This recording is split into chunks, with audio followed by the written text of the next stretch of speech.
course, it is obviously Memorial Day. Yes. And I have said you have one of the best catchphrases or sayings for Memorial Day, which is never forget, forever honor. It's perfectly the message that you need on a day like this. And you also have one of the most remarkable series. This season 2 is about to start, The Unsung of Arlington, where you walk through Arlington National Cemetery. You tell the story of heroes going back for decades to all of the wars. What's your message today on Memorial Day?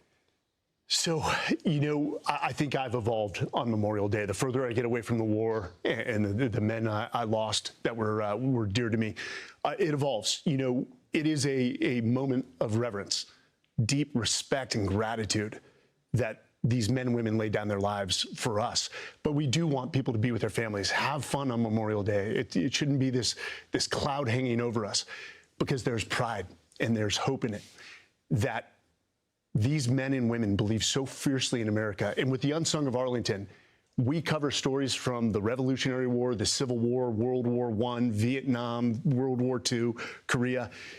And there's a common theme amongst these very different generations: selfless valor and fierce belief in America and sacrifice. And that should be a prideful moment, a moment of hope for us Americans, that people are willing to give their lives for their belief in this nation, in the people in it, and what we can become. So Memorial Day is one of reverence, but it's also one of hope and faith. And I want Americans to know that. I mean, you look at these young Americans, these 5-year-olds, these 8-year-olds, that's the future generation that's going to pick up the torch. And that brings me hope.